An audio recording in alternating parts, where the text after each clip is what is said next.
5 years after the divorce, the Mafia boss gets a call. "Sir, you're her only emergency contact." The smell of industrial bleach and cooked linens was the smell of failure.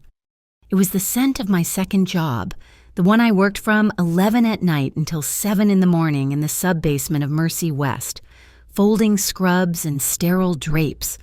My first job, the one I was trained for, was at a small community clinic, but nursing salaries barely covered rent, let alone daycare and utilities. So I folded. This shift, my third double in a row, was different. The fluorescent lights weren't just flickering, they were smearing. I leaned against a heavy canvas laundry cart, the rough material scraping my cheek. My body felt like it was full of wet sand. Just 10 more minutes, I told myself. Then the bus ride home. Get Zoe dressed, drop her at Mrs. Petrov's, bus to the clinic, 8 hours, bus back to Mrs. Petrov's, bus home, make dinner, 1 hour of sleep, bus back to the hospital. The routine played in my head, a dizzying, frantic loop, but tonight, the loop was breaking. A constellation of black spots danced in front of my eyes. I gripped the cart tighter. My heart was doing something strange, a hummingbird trapped in my ribs. I hadn't eaten anything solid in maybe 2 days. Coffee and sheer spite were the only things keeping me upright. Zoe, the thought of my daughter, her small, warm hand in mine, was usually enough to anchor me. Now, it just made me feel colder. I was failing her. I was working myself to death. And for what? A crumbling one-bedroom apartment over a Polish bakery that smelled of burnt rye? "Mrs. Bennett, you okay?" It was Maria, the night supervisor. I tried to answer. My tongue felt thick, heavy. The smell of bleach suddenly became overpowering, acidic. "I'm just tired," I managed to whisper. The black spots converged, swallowing the light. The cart handle slipped from my fingers. I didn't feel the impact, just a distant, hollow clang as my head struck the metal shelving, followed by the blessedly silent fall to the cold, concrete floor. Blackness. Vincent Moretti did not take meetings after 9 p.m., unless it was family, and this was family. The study in his penthouse was silent except for the clink of ice in a low-ball glass and the low, tense rumble of his capo, Paulie Gallo, speaking. "I and Santoro's men are pushing the line at the docks. They're getting bold. Vincent, they leaned on the union boss. Hard."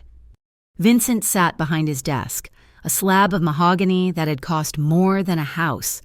Behind him, the Chicago skyline glittered like a field of shattered glass. He hadn't looked at it. His focus was on the 3 men sitting opposite him, his capos, his soldiers. He swirled the amber liquid in his glass. Leaned? Paulie shifted. Even Paulie, who had known Vincent since they were boys stealing bread, feared that quiet tone. They broke his arm, put his head through a car window. "He's talking." "Then quiet him," Vincent said, his voice like gravel. "Boss, he's one of ours. He's a liability," Vincent cut in. "And Santoro knows it. This isn't bold. Paulie, it's sloppy. Ours and theirs. This city is built on rules. Santoro is breaking them. He's emotional. He's desperate. And a desperate man is..." His business phone, the encrypted one, remained silent on the desk, but his other phone, the personal one he hadn't changed in 7 years, vibrated inside his jacket pocket. A vibration was a violation. Silence fell in the room. Even Paulie stopped breathing. No one interrupted Vincent Moretti. He let it vibrate twice, a serrated buzz against his ribs. On the third vibration, he pulled it out. Unknown number. He stared at it. A cold pit opened in his stomach. He motioned for his men to stay, and stood, walking to the window. He pressed the phone to his ear. "Moretti." Yes," a woman's voice, professional but nervous. "Is this Mr. Vincent Moretti?" "It is." "Sir, my name is Ellen. I'm a charge nurse at Mercy West Emergency. We have a patient here, an Olivia Bennett. She collapsed at work. She's unconscious. You are listed as her sole emergency contact." The glass in his hand grew very cold. The skyline, the meeting, the impending turf war with Santoro, it all evaporated. There was only that name. Olivia. A name he hadn't allowed to be spoken in this house for 5 years. "I'm on my way," he said, and hung up. He turned. Polly and the others were already standing, their faces grim, assuming a threat. "The meeting is over," Vincent said, walking past them. "Boss, what is it, Santoro?" Polly asked, moving to follow. Vincent paused at the door, his hand on the knob. He looked back at his oldest friend, and for the first time in a decade, Polly saw something other than the dawn. He saw the man. He saw a flicker of raw, unprocessed fear. "It's Olivia." He didn't take his security detail. He drove himself. The Bentley's engine was a low growl in the empty streets, but it wasn't loud enough to drown out the memory. 5 years. 5 years of silence. 5 years since she'd walked out with nothing but a small suitcase and the clothes on her back. He'd told himself it was her choice. She chose peace. She chose normal. But as the rain began to slick the asphalt of Lakeshore Drive, the flashback hit him, sharp and brutal as a shiv. He had come home late. The problem with the O'Malleys had been settled, permanently. He had washed his hands. He thought he'd scrubbed the smell of cordite and copper off his skin. He had walked into their bedroom, and she was sitting up in bed, her face pale, her eyes wide. She hadn't been asleep. She had been waiting. "You said it was just business," she'd whispered. "It was," he said, loosening his tie. "I heard them." Vincent, from the study. He was begging. He stopped. He'd told his men to take Rico to the river, but they'd been sloppy. They'd brought him to the house. "Go back to sleep, Olivia, it's handled." "You killed him," she said, not an accusation, a flat, dead statement, "in our home." "He betrayed us." "He betrayed you," she corrected, and her voice finally broke. "But I live here. I can't smell it anymore. I can't look at your hands and wonder." "Live," he said, stepping toward her, reaching. She flinched. That flinch had ended their marriage. She didn't scream. She didn't cry. She just looked at him with a terrible, hollow clarity, as if she was seeing him for the very first time. Not her husband, just the monster he was. "I'm leaving," she'd said, swinging her legs out of bed. "I can't live with this. I want something clean." He'd let her go, and he thought she'd cool off. He thought the divorce papers she served him a week later were a bluff. They weren't. He'd buried himself in the work. He'd expanded the territory. He'd become the king of a city she refused to live in. And in all that time, she had never called, never asked for a dime. She had vanished. Until tonight. He stalked into the emergency room of Mercy West, the rain clinging to his $1,000 wool coat. The triage nurse, a young man with tired eyes, looked up from his computer, ready to tell him to wait. He took one look at Vincent's face and his posture, and his mouth snapped shut. "I'm here for Olivia Bennett," Vincent said. "Are you family?" "I'm Vincent Moretti." It was all he needed to say. The name hung in the air, thick and heavy. The nurse paled. "Bay 12, curtain 3. He moved through the chaos of the ER, the drunks, the victims of petty crime, the sick and the coughing. It smelled of disinfectant and despair. He found curtain 3 and yanked it back. The man who ran Chicago's underworld froze. This wasn't his Olivia. His Olivia had fire in her eyes. Her hair was thick, auburn, and always smelled like citrus. She argued with him, laughed with him, matched his intensity. The woman in the bed was a ghost. She was swimming in a pale blue hospital gown, her skin almost matching it. Dark circles, like bruises, were carved under her eyes. An IV line ran into a hand that was red, chapped, the knuckles raw. Her nails were broken, short, the hands of a worker, not the woman who used to play piano in his penthouse. He saw the chart clipped to the end of the bed. Bennett, Olivia. Cause of admission, syncope due to exhaustion and severe malnutrition. Malnutrition. A cold, tectonic rage started deep in his gut. It was a fury so profound it was silent. She had left him, the man who owned this city, to starve. She had chosen this poverty, this fragility, over him.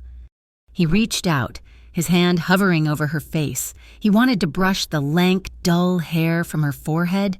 He hadn't touched her in 5 years. He was afraid he might break her.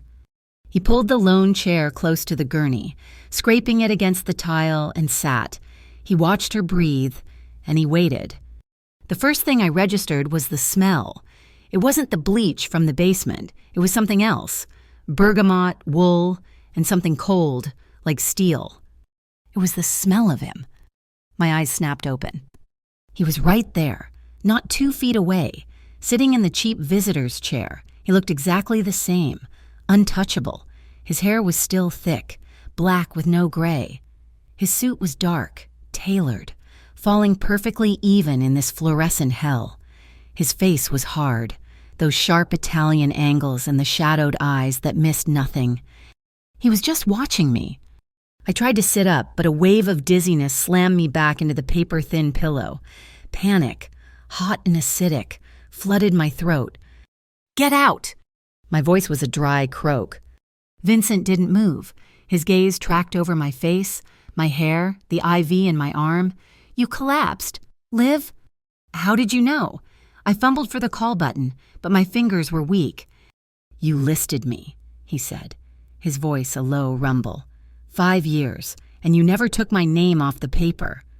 I forgot," I whispered, shame burning my cheeks. It was an old intake form from my first nursing job, right after the divorce. I'd been on his insurance for a month before it was finalized. I never thought to change the emergency contact. "Vincent, you have to leave." "I'm not going anywhere." "You can't be here," I hissed, pulling the thin sheet up to my chin. It felt like a violation. Him, here seeing me like this, not strong, not defiant, just broken. A nurse bustled in, clipboard in hand, smiling brightly until she saw Vincent. Her smile faltered. "Oh, Mrs. Moretti, you're awake. That's wonderful." "It's Bennett," I said, my teeth clenched. Right, well, we need to get your insurance information on file. The doctor wants to admit you overnight for observation. Your blood pressure is dangerously low, and your blood work shows severe anemia." I stared at her, the panic turning to ice. Admit me? I didn't have insurance that would cover this. My clinic plan was high deductible, and the hospital plan for night staff didn't kick in for another 30 days. An overnight stay would bankrupt me. It would mean eviction. I can't," I said. I'm switching providers. I'll pay out of pocket. Just discharge me." "Ma'am, we really can't." Vincent stood. He didn't just stand. He eclipsed the light. He reached into his jacket and pulled out a wallet. From it, he produced a single, heavy black card, the American Express Centurion. He handed it to the nurse without looking at her. His eyes were locked on me. "Run everything through this," he commanded. "She gets a private room, whatever tests the doctor wants. You run them twice." The nurse gaped at the card. "Sir, Go," he said, and the single word was a dismissal. She fled. The second the curtain closed, I ripped the IV from my arm. A bloom of red spread across the back of my hand. "No!" I scrambled to get off the gurney, but the room tilted. He caught me before I hit the floor, his hands swallowing my upper arms. The strength in his grip was terrifying. The warmth of his skin through the thin gown was worse. It was familiar. "Stop it, Olivia." "Let go of me. I will not take your money, Vincent. I will not be one of your purchases. I am out." "You're sick," he shot back, his voice raw. He lifted me effortlessly and put me back on the bed as if I weighed nothing. "You're starving. You're working in a basement. This is the life you chose? This is clean?" The truth of it hit me harder than the floor would have. Tears of humiliation and fury burned my eyes. "It is mine," I choked out. "It's safe. It's away from you. It's away from the blood." His face hardened, the brief flicker of heat gone, replaced by the mask of the dawn. He knew what I meant. He knew why I'd left. He stepped back, straightening his suit jacket, erasing the wrinkle I had made. "I can't have you involved," I whispered, the fight draining out of me, leaving only the bone-deep exhaustion. "Please, I have a daughter. I have a life. I can't let you near it. Please. Vincent, if you ever cared about me, just walk away. Forget you were called." He watched me for a long, silent moment. I saw the calculation in his eyes. He was connecting dots I didn't want him to see. A daughter. Finally, he gave a short, sharp nod. "Fine." He took a business card from his wallet. He turned it over and, with a pen that looked like it was worth my car, wrote a number on the back. "My private cell," he said, placing it on the bedside tray. "Not the office. Not my men. Just me. Just in case." "I won't call it," I said, turning my face to the wall. I heard the fabric of his coat rustle. "I know." He paused, and I thought he might touch me. I held my breath, but he didn't. The only thing he left behind was the cold air where he'd been standing and the sterile scent of the hospital, now tainted with his expensive cologne. Vincent sat in his parked car 3 blocks from Mercy West. The rain hammered the windshield. He watched the hospital entrance, his knuckles white on the steering wheel. A daughter. He'd seen the panic in her eyes. It wasn't just about the money. It was about that. He picked up his encrypted phone. Polly answered on the first ring. "Boss. I need eyes on Olivia Bennett. She just left Mercy West. She signed out against medical advice." "She okay?" "No," Vincent said, the word like broken glass. "She's not. I want a tail. Invisible. I want to know where she lives. I want to know where she works. I want to know what she eats for breakfast. And Polly." "Yeah, boss?" "I want to know about the child." He hung up. He waited. He knew Olivia. She was proud. She was stubborn. She wouldn't take a cab, not if she was worried about money. She'd take the bus. It took an hour for Polly's man, Nico, to call back. "Got her, boss. She took the 22 bus south, got off in Pilsen. Boss, the building is a wreck. A 3-story walk-up, brick. Looks like it's seen better days, a lot of better days." "And the child?" A pause. "Lights on in the apartment, 3rd floor. Looks like she's got a babysitter, an old woman. Yeah, wait. Olivia just paid her. The sitter's leaving. Olivia's inside." Nico was quiet for a moment. I got a visual through the window. It's a little girl. Small, dark hair, maybe. 4 years old? Hard to tell. 4 years old? The math hit Vincent like a fist to the gut. 5 years since the divorce. 4 years old. "Stay there," Vincent ordered. "Do not let her out of your sight. If anyone so much as looks at her building, you call me. You understand?" "Understood, boss." Vincent ended the call and let his head fall back against the leather headrest. 4 years old. She had been pregnant when she left. She had been pregnant when she'd watched him wash Rico's blood from his hands. She had raised his child in poverty, in a crumbling apartment, starving herself to keep her fed, all to keep her clean. The rage returned, but it was different now. It wasn't at the world. It wasn't at her. It was a possessive, protective fire that threatened to burn the entire city down. She had kept his daughter from him, and she was in danger. Because if he could find her in one night, his enemies could, too. I paid Mrs. Petrov with the last $40 from my wallet. It was supposed to be for electricity. "She was good," the old woman whispered, patting my arm. Her eyes lingered on the bruise forming on my hand from the IV. "You, Moya Dusha, you look like a ghost. You need to rest." "I will, Mrs. Petrov, thank you." I closed the door, locking the deadbolt and sliding the chain. The apartment was 1 room, plus a tiny kitchen and a bathroom with a leaking faucet. It was cold. I turned the knob on the radiator, praying for a hiss of steam. Nothing. "Mommy?" I turned. Zoe was sitting up on her cot, which was pushed against the living room wall. She was clutching her stuffed rabbit. Barnaby? Her dark, sleep-rumpled hair and her impossibly big, dark eyes. His eyes stared at me. "Hey, baby bug." I forced a smile, my whole body aching. "I'm home. Go back to sleep." "You're late," she mumbled, rubbing her eye. She coughed, a small, dry sound that tightened my chest. "I know, sweetie. Work was busy." I walked over and sat on the edge of her cot, pressing my hand to her forehead, a little warm. Not a fever, just not right. "You smell like the Ouch place," she said. "I know. I'm going to shower." I started to stand, but her small hand shot out and grabbed my wrist. "Mommy, I found this." She was holding the small, tarnished silver frame I kept in my underwear drawer. The one thing I hadn't been able to throw away. It was my wedding picture. Me, 19 years old, beaming, and him, Vincent, looking not at the camera, but at me, with an intensity that had scared and thrilled me. My breath hitched. Zoe traced the glass over his face. "Mommy? Is this him?" "Is who? Honey?" I asked, my voice strained. "My daddy." The question hung in the cold, damp air. I had spent 4 years preparing for this, and 4 years dreading it.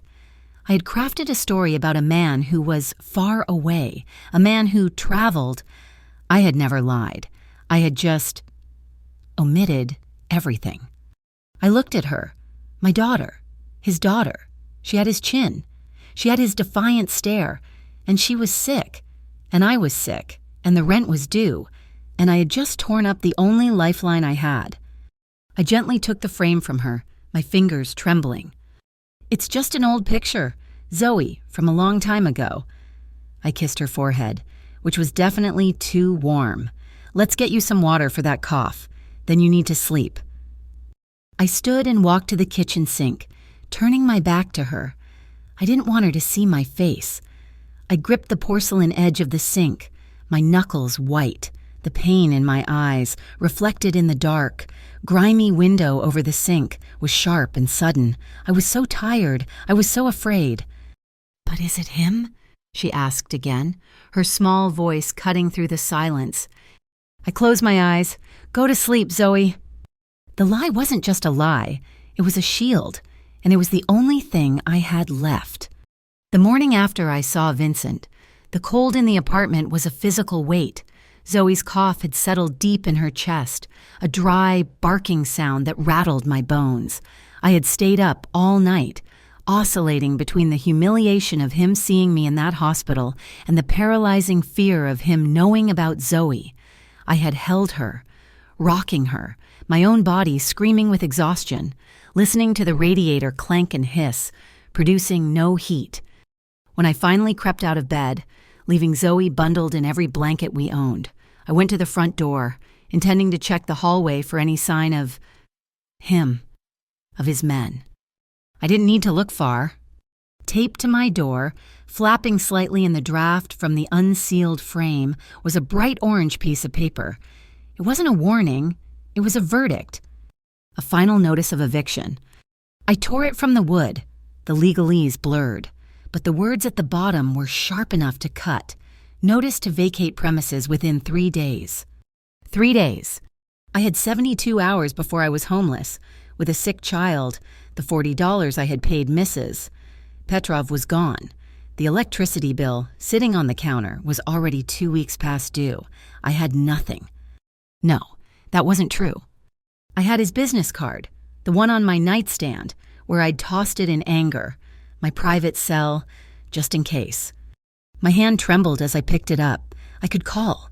It would be so easy. One call and all this would go away. The cold, the debt, the fear.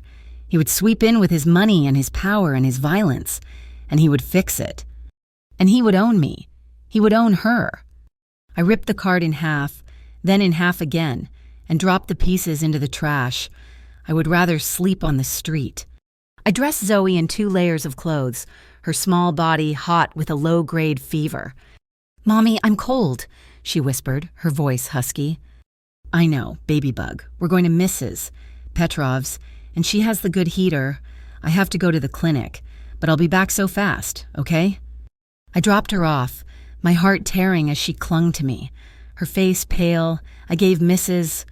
Petrov $20, money I needed for the bus, and a promise to pay the rest on Friday. I walked the 2 miles to the clinic, the Chicago wind cutting through my thin coat. An advance? My supervisor, Mrs. Gable, looked at me over her glasses. She was a woman who valued rules over people. Just $200, I pleaded, trying to keep my voice steady. I was a nurse. I was professional. I was not a beggar. It's an emergency. My apartment. They're evicting me. Olivia, she sighed, closing the payroll book. We are a community clinic, not a credit union. You just missed 2 days of work last week. I was sick. Everyone is sick. Everyone has an emergency. I have to run a budget if I give you an advance. I have to give one to Maria, whose car just broke down, and to Ben, whose son needs braces. I'm sorry. I can't. Your check will be available on Friday, like always. The humiliation was a hot, metallic taste in my mouth. I nodded. I understand. Thank you. I worked my 8-hour shift in a daze. I cleaned wounds. I took blood pressure. I smiled at patients, and all I could hear was the ticking clock. 3 days. That night, I took the bus to Mercy West. The exhaustion I'd felt before, the syncope that had landed me in the ER, felt like a distant luxury. This was worse. This was the frantic, high-wire terror of having no options left.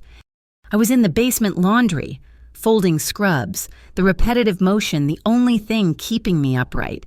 My shift was supposed to end at 7 in the morning, around 2 a.m. I realized I had never clocked in. I'd been so out of it, I'd gone straight to the basement. If I didn't clock in, I wouldn't get paid for the night. I took the service elevator up to the ground floor, to the administrative wing. It was a quiet, carpeted hallway, a world away from the chaos of the ER. The payroll office was dark, but the light was on in the main administrator's office. I pushed the heavy oak door open. "Janelle," I called out, looking for the night administrator. "I forgot to sign my timesheet." The words died in my throat. The room was a mess. Drawers were yanked open, 2 men in black ski masks were there. One was sweeping laptops and monitors into a large canvas bag. The other had Janelle, a 60-year-old woman with gray hair, pressed against the wall, his hand tangled in her hair, pulling her head back. "We know you got a weekend safe," the man at the desk growled. "Where is it?" We don't," Janelle sobbed. "It's all electronic. We don't keep cash here." "Liar!" I was frozen. My feet were cemented to the floor. This wasn't my world. This was his world. The violence I had run from had found me in the one place I thought was clean. The man holding Janelle saw me. His head snapped up, his eyes visible through the holes in the mask, dark, frantic. "Get her!" he yelled to his partner. The man with the bag dropped it and lunged at me. I didn't scream. I didn't run. Some old buried instinct took over. The instinct of a woman who had been married to Vincent Moretti. As he reached for me, I sidestepped and grabbed the heaviest thing on the nearest desk, a large, industrial stapler. He was fast, but he was clumsy. I swung it with all the force of my terror, the heavy metal base connecting with the side of his head with a sickening, solid thwack. He roared in pain, staggering back, his hand flying to his temple. "You witch!" The man holding Janelle let her go. She crumpled to the floor. He was coming for me now. He was bigger than his partner, and he was pulling something from his belt. A knife. The blade gleamed under the fluorescent lights. "Just give us the computers," I said, my voice shaking, holding the stapler up like a shield. "We won't say anything." "Shut up," he snarled. He wasn't here just for computers. This was something else. This was professional. He lunged. I threw the stapler at his face. He ducked, and in that instant I turned to grab Janelle, to pull her out of the room. I was too slow. He grabbed a fistful of my hair, yanking me back. I slammed into him. He raised the knife, and I brought my arm up to block my face. A hot, searing pain sliced across my forearm. It was so sharp, so sudden. It took my breath away. I looked down. A dark, crimson line opened up on my skin, blood welling instantly, dripping onto the beige carpet. The sight of my own blood broke my paralysis. I screamed, a raw, terrified sound. Janelle was screaming, too, and in the distance, a sound, sirens. "Cops!" the first man yelled, clutching his head. "Let's go! He said no witnesses." "I'll handle her!" the man with the knife snarled, raising it again. But his partner was already at the back exit, the one that led to the loading docks. "Forget it, it's blown." The man with the knife looked at me, at the blood pouring from my arm. He shoved me hard, sending me crashing into the filing cabinet. Then he was gone, the door slamming shut behind him. The room was silent, except for Janelle's sobs and the sound of my blood pattering on the floor. I clutched my arm, the pain turning dull and thudding. I was bleeding. I was bleeding a lot. Security guards burst in first, their guns drawn, then police. One of the officers, a young woman, rushed to me, pressing a wad of gauze from her pocket against my arm. "Ma'am, you're bleeding. We need to get you to the ER." I was already in the ER. Again, Bay 14. The same doctor who had seen me for exhaustion was now stitching the gash in my arm. "You're lucky," he said, his voice tight. "It's deep, but it missed the artery. This is going to require 12 stitches." I was answering questions from a weary-looking detective. No, I didn't recognize them. They wore masks. "And you fought back?" the detective asked, writing in his small notebook. I just reacted. They had Janelle." "This hospital's had a rash of petty thefts," he said, making air quotes. "But this is an escalation. We're going to post an officer outside your apartment tonight. You live alone?" Ice flooded my veins, colder than the wind outside. A cop. At my apartment, an apartment with an eviction notice on the door. An apartment with a sick child and an empty refrigerator. "No," I said too quickly. I live with my daughter." The detective's eyes sharpened. "Your daughter? Is she there now?" "She's with a sitter. Look, I don't want protection. I'll be fine. It was just a robbery. I don't want to make a big deal out of it." "Ma'am, you were just assaulted with a deadly weapon. This is a big deal." He looked at my chart, at the notes from my previous visit. "It says here you were treated for exhaustion, you worked 2 jobs, you're raising a child alone. Are you safe at home, Miss Bennett?" There it was, the question, the one that could unravel everything. He wasn't asking about robbers. He was asking about me, about my ability to care for Zoe. One wrong move, one hint that I was unstable, poor, or in danger, and he would make a call. Child Protective Services. They would take her. They would take my baby. "I am perfectly safe," I said, my voice as cold and sterile as the room. "I am a nurse. I am a mother. I am tired. What I am not is a victim who needs protecting. I will not be pressing charges, and I do not want an officer at my home. Thank you, doctor." I slid off the gurney, my arm throbbing, the fresh white bandage a stark contrast to my bloody scrubs. "Miss Bennett, you can't just—" the detective started. Before he could finish, the main ER doors slammed open. Not slid, slammed. The sound echoed through the trauma bay. It was Vincent. He wasn't in a suit. He was wearing dark, fitted jeans and a black Henley that stretched across his shoulders. He looked like the man I'd married. Not the Don I'd left. He looked lethal.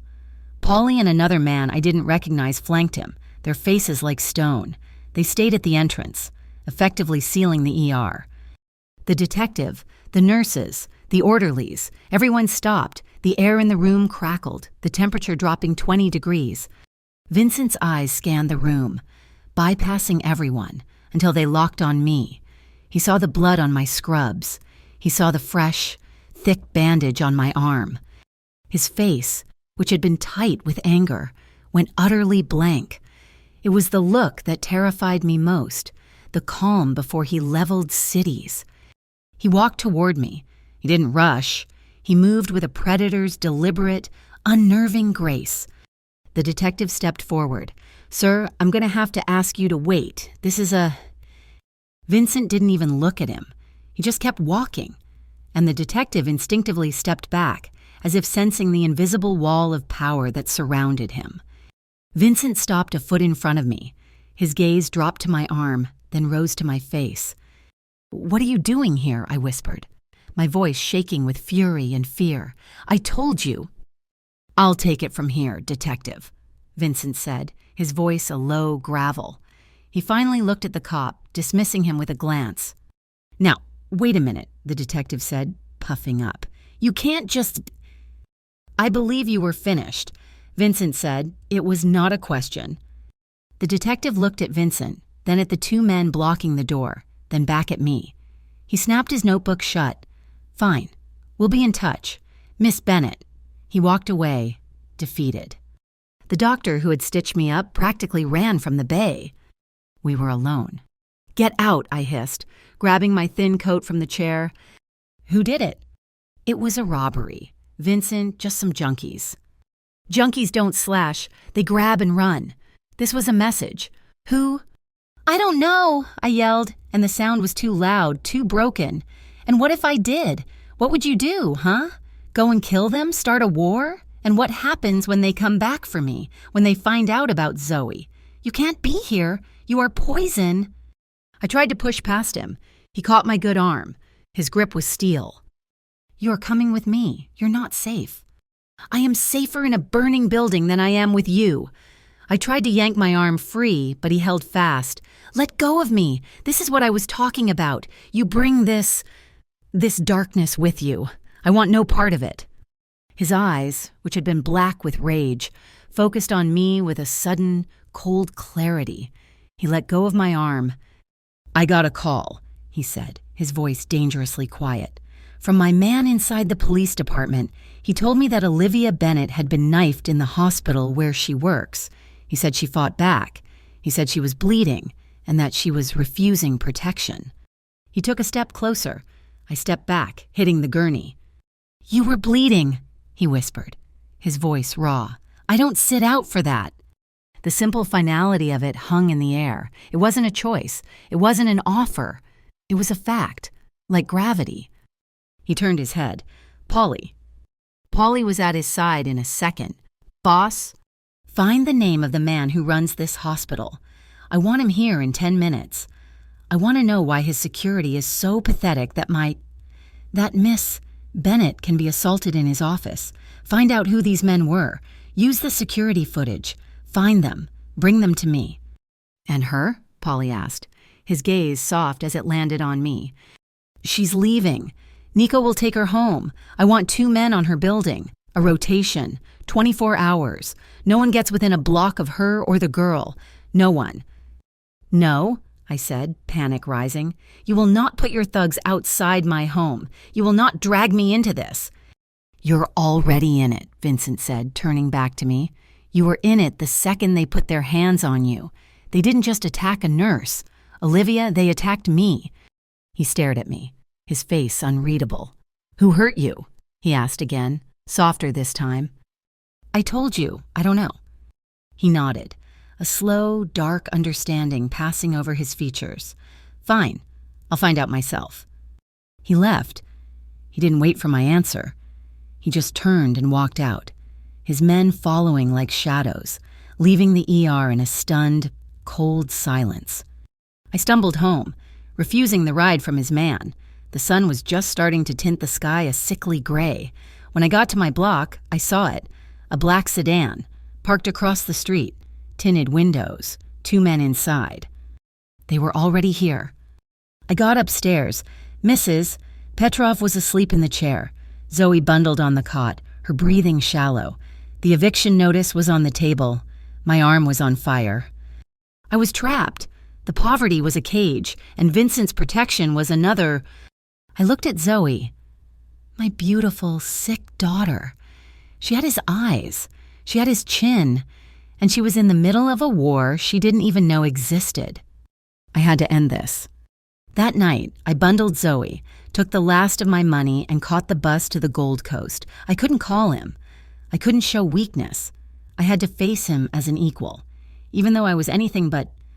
The gates to his mansion were still wrought iron, still 10 feet tall. I pressed the buzzer. A guard's voice, one I didn't know, crackled, "Yes? It's Olivia Bennett. I need to see Vincent."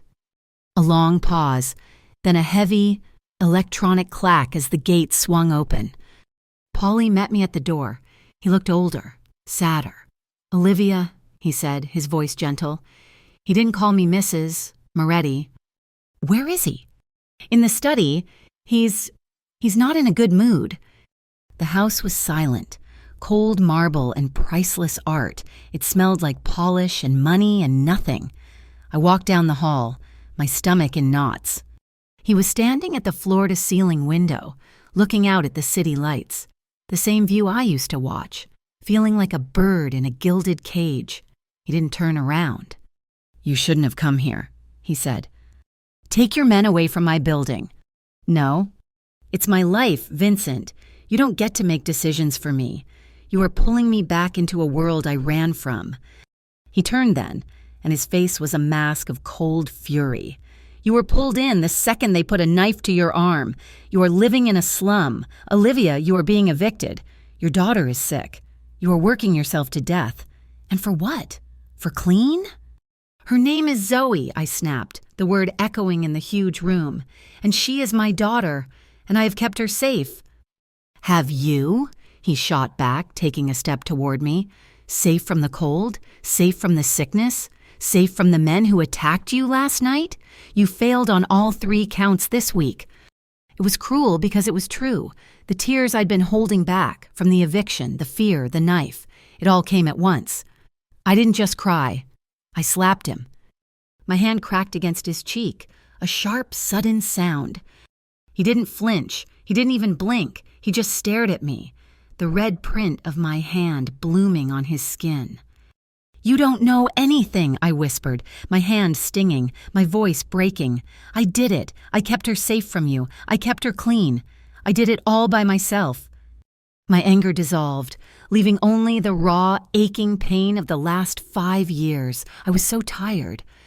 His expression, the hard mask of the dawn, finally cracked. He saw the tears. He saw the bandage on my arm. He saw the defeat. He stepped closer. "You're right," he said, his voice rough. "You did.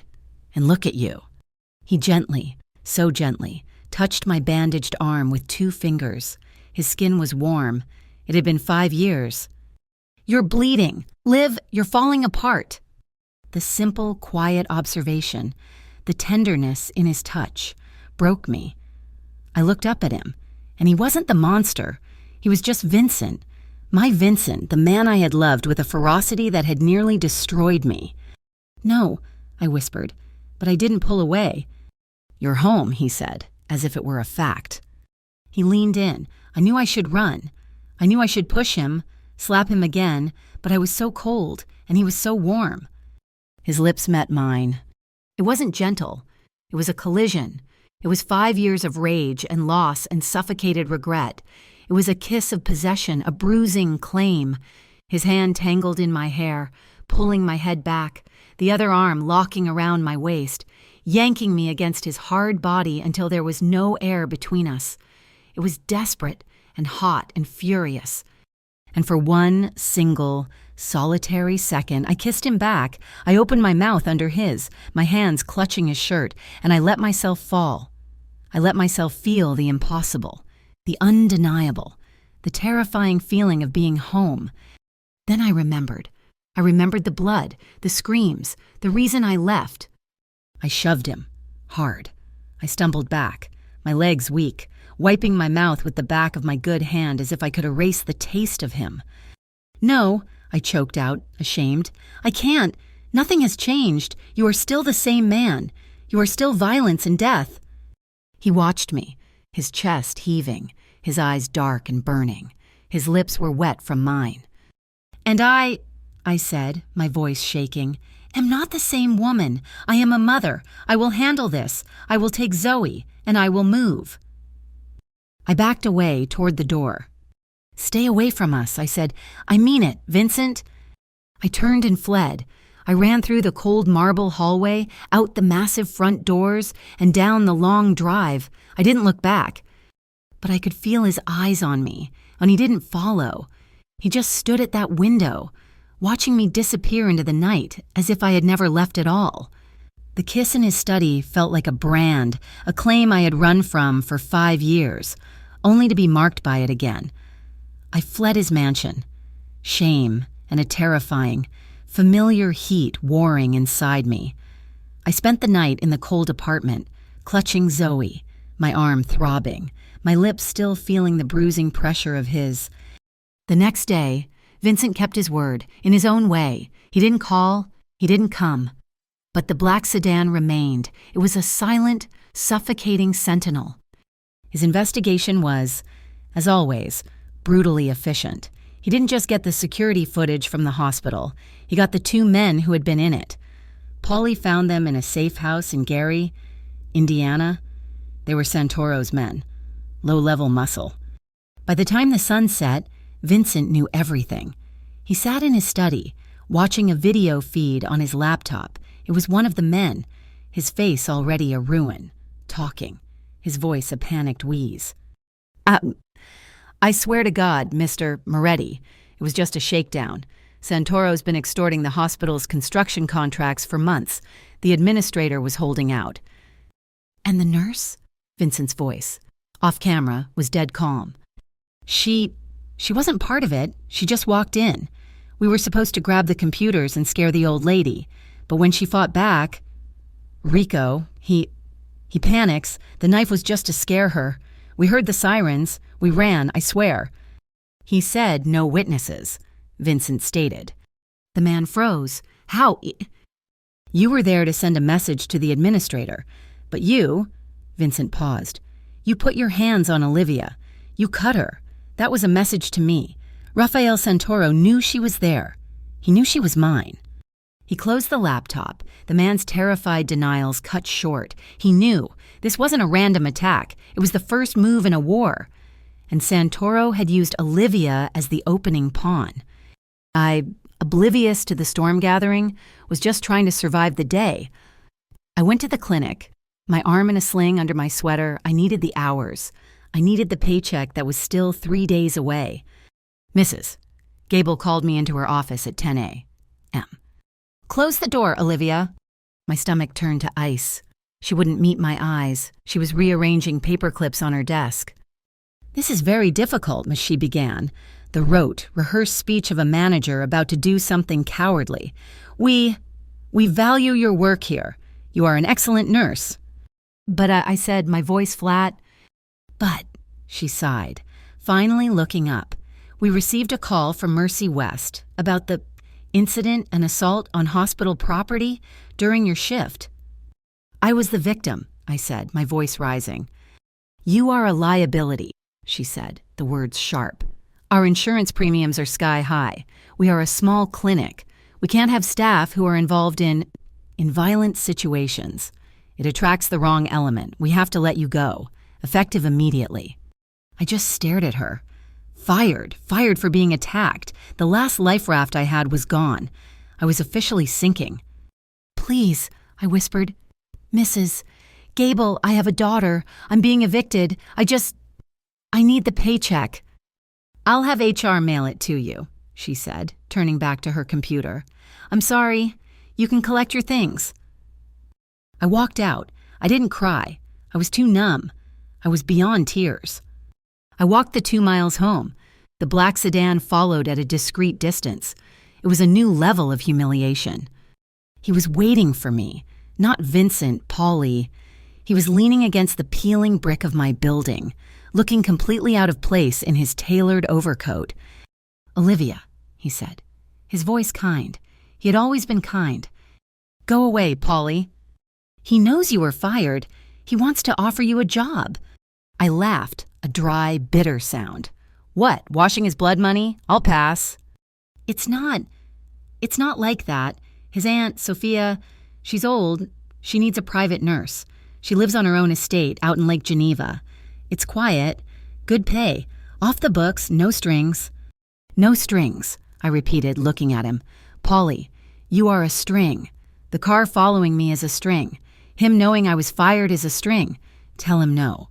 Tell him I'd rather scrub toilets at the bus station. He's just trying to protect you, kid. He's trying to own me, I corrected. He's trying to put me back in the cage. I won't go. I pushed past him and went up the stairs. The apartment was freezing. The eviction notice was still on the table, a stark reminder. 2 days left. I had to do something. I had one asset, my car, a 15-year-old Toyota that barely ran, but it was metal, and it was mine. I could sell it for scrap, maybe get $400. Enough for a bus ticket out of the city, enough to get somewhere new, start over again. I grabbed the keys and ran back downstairs, past Paulie, who was still standing there, his face grim. "Olivia, wait!" I ignored him, turning the corner into the alley where I parked. And I stopped. It wasn't a car anymore. It was a statement. All 4 tires were slashed, flat to the rims. The windshield was a spiderweb of shattered glass. Someone had taken a crowbar to the engine block. It was worthless. I sank to my knees on the greasy asphalt. It was over. He had won. He had taken away my job, and now he had taken away my escape. He was closing the net, one wire at a time. I don't know how long I knelt there. When I finally stood up, my legs were numb. I walked back to my building. Paulie was gone. My landlord, Mr. Kozlowski, was waiting in the hallway. He was a large, sweating man who usually avoided me. "Miss Bennett," he said, blocking the stairs. "A word. I get paid on Friday, Mr. Kozlowski. I just need—" "No more time," he said, his eyes shifty. "Rent, now. Or I change the locks. Eviction notice is one thing, unsafe building is another." "What are you talking about? I just need 2 days." "Some men were here, asking about the wiring, the gas lines. Said this place is a fire trap. Said it's unsafe for a child." He was sweating, terrified. "I don't want no trouble, lady. I got a call from the city. I gotta fix it all, or they condemn me. I need the apartment. Now. You pay, or you're out by morning." Vincent's men, they hadn't threatened him. They had threatened his building, his livelihood. This was the final move. Job gone, car gone, home gone. I went upstairs, my body feeling hollowed out. I was done. I sat on the edge of Zoe's cot, watching her sleep. Her cough was worse. The apartment was so cold I could see my breath. There was a knock at the door, not a loud knock, a soft, precise thud. I looked through the peephole. The hallway was empty. I opened the door, the chain still on. A heavy 9x12 manila envelope was on the dirty welcome mat. I brought it inside, my fingers trembling as I tore the clasp. It wasn't a letter. It wasn't a threat. It was cash, stacks of $100 bills, bound in paper bands, $10,000, and underneath the money, a small, black burner phone. There was no note. There didn't need to be. I grabbed the money and the phone, and I threw them against the far wall. The money exploded, fluttering to the floor like dead leaves. The phone clattered on the hardwood. I sank to the floor and I sobbed. I wept for my lost pride, for my failure, for the man who wouldn't let me go, for the daughter I couldn't protect. I was his. Whether I liked it or not, I was his. That night, the bottom fell out. Zoe woke up at 2 a.m, screaming. I ran to her cot. She was on fire. I fumbled for the thermometer, the one I'd borrowed from the clinic. 104.2. "Mommy," she whimpered, her body limp, her eyes glassy and unfocused. "It hurts. I can't. She was struggling to breathe, a high-pitched wheezing sound coming from her chest. This was not a cold. This was not the flu. This was pneumonia. This was a child crashing. I gave her the children's fever reducer, my hands shaking so badly I spilled half of it. I put a cold, damp cloth on her head. I held her. At 3 a.m., her fever was 104.5. She was becoming listless. "Zoe, baby bug, open your eyes, talk to mommy." She just mumbled, her breath catching. I had no choice. I couldn't go to an ER. They would ask questions. They would see my firing. They would see the eviction notice. They would take her from me. I crawled across the floor, gathering the scattered $100 bills, my tears blurring my vision. I stuffed them into my pocket, then I grabbed the burner phone. My pride was a luxury I could no longer afford. My daughter was dying. I turned it on. The screen glowed. One number was programmed. V.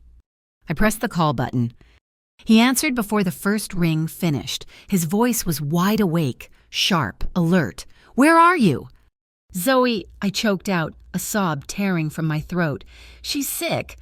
Oh God, Vincent, she's so sick. She's burning up. She can't breathe." "I'm coming," he said. 5 minutes, have her ready." He didn't hang up. I just heard the sound of his voice. Distant, barking orders. "Get the car. Get Alessi at the house, now." I wrapped Zoe in every blanket we owned. I didn't grab a coat. I didn't grab my purse. I just grabbed my child. Exactly 4 minutes later, the door to my apartment burst open. The lock splintered. Vincent stood there, in a black coat, his face a mask of stone. He didn't look at me. He didn't look at the money on the floor. His eyes were only for the small, limp bundle in my arms. He strode across the room, took her from me, gently, so gently, and turned without a word. "She's so cold," he murmured, pulling his own coat open and tucking her against his chest, shielding her from the wind as he ran down the stairs. I followed him, numb, into the back of his heated sedan. He was in the back with me, holding Zoe, his huge hand splayed across her tiny, blanket-wrapped back. He didn't drive to Mercy West. He didn't drive to any hospital. He drove to the mansion. We bypassed the marble foyer, going through a side entrance, down a set of stairs, and into a room I never knew existed. It wasn't a basement. It was a fully equipped medical clinic. It was warmer and cleaner than any hospital I'd ever worked in. A small, silver-haired man in scrubs was waiting. "New doctor. Alessi," Vincent said, laying Zoe on the examination bed. "She's burning up. She can't breathe." The doctor was all business. He had an IV in her tiny arm in seconds. He drew blood. He hooked her up to a pediatric oxygen mask and a heart monitor. He was fast, efficient, and asked no questions. I stood in the corner, shaking, my useless hands clenched at my sides. I was a nurse, and I couldn't do anything. Vincent stood at the head of the bed. His hand never left her. He stroked her dark, damp hair back from her face. "It's okay," he murmured. "I've got you. Papa is here." The word hit me like a physical blow. "Papa?" After an hour, the doctor turned to us. "It's severe pneumonia. Her left lung is consolidating. The fever is what's causing the respiratory distress. I've started her on a broad-spectrum antibiotic drip and fluids. We need to get the fever down. But she's strong. She'll be all right." I sagged against the wall, the relief so profound it made me sick. "She stays here," Vincent said. It wasn't a request. "You stay here. Polly, show Olivia to the East Wing suite." "I'm not leaving her," I said, my voice hoarse. "The suite has a sitting room that connects to this one," the doctor said gently. "You can watch her through the glass. You both need to rest." Zoe was sleeping, her breathing already easing with the oxygen. I let Polly lead me to the suite. It was bigger than my entire apartment. It had a fireplace, a massive bed, and a sitting room with a one-way glass window looking directly into Zoe's clinic room. I sat on the sofa, staring at my daughter, and didn't move for hours. Sometime before dawn, Vincent came in. I didn't hear him. I just smelled him. Bergamot and steel. He set a glass of dark amber liquid on the table in front of me. "Drink it." It was whiskey. I picked it up and drained half of it. The fire in my throat was a welcome, grounding pain. He sat in the armchair opposite me. He had taken his coat off. He was in a dark sweater, his sleeves pushed up. I could see the hard, corded muscles of his forearms. He lit the fireplace with a remote, the room filled with a low, crackling sound. We sat in silence for a long time, watching our daughter sleep. "They were Santoro's men," he said finally, his voice low. I flinched. I don't want to know." "You have to," he said. "He's been extorting the hospital for months, but the attack wasn't random. Olivia, he knew you were there. He knows who you are." He turned his dark eyes on me. He was sending a message to me. So, what, this is a turf war? And I'm the prize? You're not the prize, he said, his voice rough. You're the fuse. He looked into the fire. The night you left, the man you heard, Rico. He'd been selling me out to Santoro for 6 months. He's the reason 3 of my men died in a dock ambush the week before. He betrayed the Familia. I said nothing. I never wanted you to see that, he whispered. I'm not that man, not with you. But when they brought him to the house, I was so blind with rage. I didn't even think, and you saw. He leaned forward, his elbows on his knees, staring into the flames. When you left, you took all the light with you. This house, it's just a place. Without you, it was just cold. He looked at me, and his eyes were raw. The war with Santoro started a month later. It was bloody. I didn't care. I became the man you were afraid of. Live. Because you weren't here to tell me not to. The confession hung in the warm air. He was giving me his guilt. He was telling me I was his anchor. The whiskey, the warmth, the safety of my daughter in the next room. It all broke the dam I had been building for 5 years. You don't understand, I whispered, tears welling. What? Why I left. It wasn't just the blood. It wasn't just Rico. He looked at me, waiting. I was pregnant. The world stopped. The fire crackled. But it was the only sound. He didn't move. He didn't breathe. His eyes were locked on my face, searching, disbelieving. I found out that morning, I continued, the words tumbling out on a wave of sobs. I was going to tell you that night. I bought a tiny pair of shoes. I was going to make your favorite dinner. I was so happy. And then I heard him begging. I heard you. And I saw your face after. And I knew I couldn't. I couldn't bring a baby into this. I couldn't let this world touch her. I was openly weeping now, the shame and the secrets pouring out. Her name is Zoe. She's 4 years old. I lied on the birth certificate. I put father unknown. I took your name. I took your money. And I ran. I did it to protect her, to keep her safe, to keep her clean. Vincent was silent, a statue carved from stone. Then I saw it. A single tear escaped his right eye and tracked, hot and silver, down his cheek. He set his glass down on the hearth. The clink of glass on stone was impossibly loud. He stood up. He walked to me, and he knelt. He knelt in front of the sofa, in front of me, his knees on the expensive rug. He was the most powerful man in Chicago, and he was on his knees. He took my face in his big, warm hands. His thumbs were rough against my skin as he wiped away my tears. You lied, he whispered. The words were shattered. All this time, all this suffering, she's yours, Vincent, I sobbed. She's yours. He looked overcome, as if I had shot him. His eyes closed for a moment and his whole body shuddered. Then he opened them, and he kissed me. It was not the angry, possessive kiss from the study. It was a kiss of utter desperation. It was a drowning man's last breath. It was aching and soft and full of a pain so profound it mirrored my own. His lips were gentle, questioning, and when I didn't pull away, he deepened it. I couldn't pull away. I didn't want to. My hands, of their own accord, went to his hair, my fingers tangling in the thick, soft strands. I kissed him back. I kissed him with all the fear and all the loneliness and all the terrible, aching love I had buried for 5 years. It was a surrender. It was an admission. He groaned, a low, broken sound in the back of his throat. His arms went around me, one hand splayed against my back, the other sliding under my legs. He lifted me from the sofa as if I weighed nothing. He carried me. He walked from the sitting room, through the connecting door, and into the massive, dark bedroom. The only light came from the glow of the fireplace in the other room. He laid me on the cool, soft sheets of the bed. He didn't let me go. He came down over me, his weight a comforting, familiar pressure.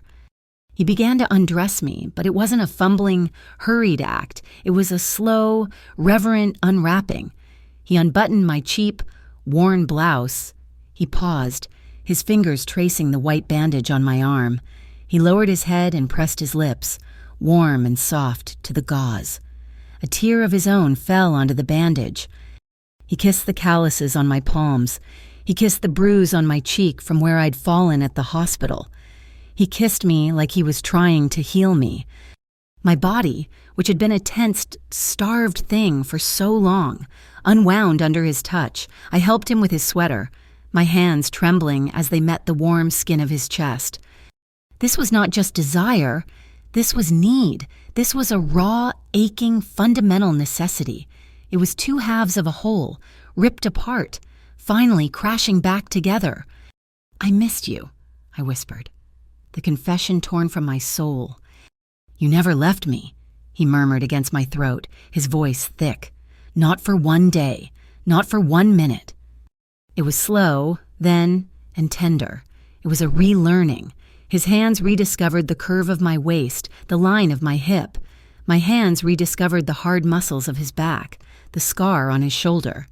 It was a language we had both forgotten. We spoke. And when the tenderness gave way to the urgency, to the 5 years of stored-up hunger, it was still not the violence I had feared. It was a desperate, claiming passion. It was a reclamation. It was the frantic need to erase the time, to erase the pain, to be the only thing that existed for each other. It was raw, and it was real, and it was full of the ghosts of our past and the desperate hope for a future. After, in the quiet, fire-lit darkness, I didn't feel shame. I didn't feel regret. He held me, his arms locked around me, my head on his chest, his heart beating a steady, strong rhythm under my ear. He was still inside me, and I was crying. Not from sadness, from relief.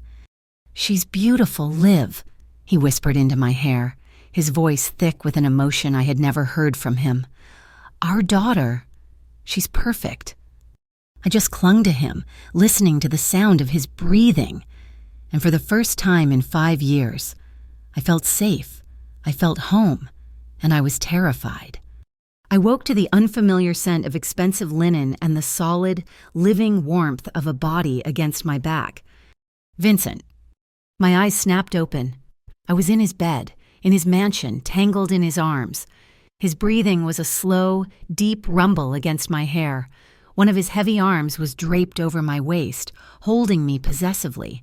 Even in sleep, the memory of the night before, the confessions, the desperation, the raw, aching reunion, crashed over me with the force of a physical blow.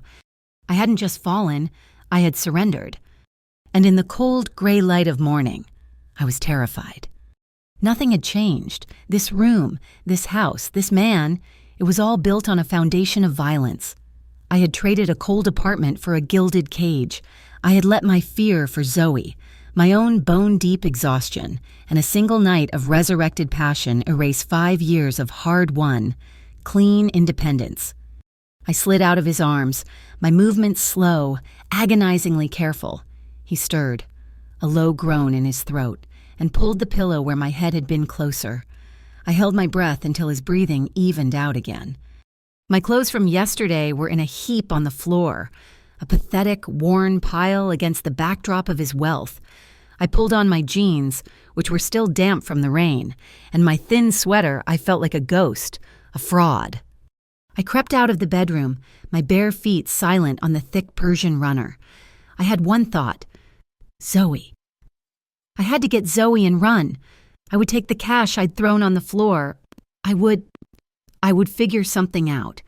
I just had to get out of this house before he woke up. I hurried to the clinic room. The door was slightly ajar. I pushed it open, my heart hammering. Zoe was awake. She wasn't in the medical bed. She was sitting on the floor, cross-legged, stacking tongue depressors into a wobbly tower. Her fever was gone. The dark, glassy look in her eyes had been replaced by her usual bright, curious spark. She looked healthy? Relief buckled my knees. "Zoe," I whispered. She looked up, and a smile so wide it lit up the entire room spread across her face. "Mommy!" I rushed to her, kneeling on the tile, pulling her into an embrace so tight she grunted. I buried my face in her messy dark hair, inhaling the simple, sweet scent of her. "Oh, baby bug, you're okay, you're okay." "A man is here," she whispered, her voice conspiratorial. I froze. I pulled back. "What, baby, Dr. Alessi?" "No," she pointed. I followed her finger. Vincent was standing in the doorway connecting the clinic to the sitting room. He wasn't in his suit. He was wearing dark sweatpants and a plain gray t-shirt that stretched across his shoulders. His hair was rumpled from sleep. He looked nothing like the Don and everything like the man I had married. He was just watching us. My stomach hollowed out. He'd been awake the whole time. He had let me escape the room. "Vincent," I said, my voice cold. I stood, pulling Zoe behind my legs. "We're leaving." "No, you're not," he said. It wasn't a command. It was a simple statement of fact. "You can't keep us here." "Her fever broke 2 hours ago," he said, ignoring me, his eyes on Zoe. "Alessi gave her the last dose of antibiotics. She's clear, but she needs to rest." "We'll rest at home. I'll call a cab." "I took care of your landlord," he said. I stared at him. "What?" "I sent Polly this morning. He paid the rent, 6 months in advance. He also had a new furnace and new windows installed, and the lock on your door is fixed." I felt the room spin. He had, in the space of a few hours, completely erased my independence. He had bought my cage. "I didn't ask you to do that. I won't accept it." "It's done," he said. He took a step into the room. Zoe, who'd been peering around my legs, suddenly went very still. Her eyes fixed on his face, her little brow furrowed. I could see the gears turning in her 4-year-old mind. She was looking at him, really looking at him. Then she stepped out from behind me. She was holding something in her hand. It was the small, tarnished silver picture frame from my drawer. She must have grabbed it when I was bundling her blankets. She held the frame up, looking at the wedding photo, then looked back at Vincent. "Mommy," she said, her voice small but certain, "it's him." My blood ran cold. "Zoe, honey, put that down." She ignored me. She walked right up to Vincent, who had frozen. His gaze locked on the tiny girl approaching him. He looked terrified. She stopped a foot in front of him and stared up at his face. Then she reached out one small hand and touched his knee. "You're my daddy," she said. Vincent made a sound, a choked, strangled noise. He didn't kneel. He just collapsed, falling to his knees in front of her, his big body trembling. "Yeah," he whispered, his voice thick. "I am." "Zoe, no," I started. But it was too late. Zoe dropped the frame. She launched herself at him, her small arms wrapping around his thick neck, her legs clamping around his waist. "Daddy," she yelled, a sound of pure, unadulterated joy. "I found you." Vincent's arms came around her, swallowing her whole. He crushed her to his chest. His eyes squeezed shut. He buried his face in her hair, and I saw his shoulders shake.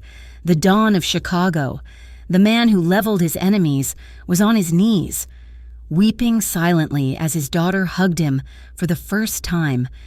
I watched, my heart breaking and healing all at once. This was it, the one thing I had feared for 5 years, the one thing I couldn't undo. She knew, and she loved him. He stood, lifting her effortlessly, her small body cradled against his massive chest. She was laughing, patting his rough, unshaven cheek. "I can't," I whispered, the words torn from me. Vincent's eyes met mine over Zoe's head. They were raw, red-rimmed, but fierce.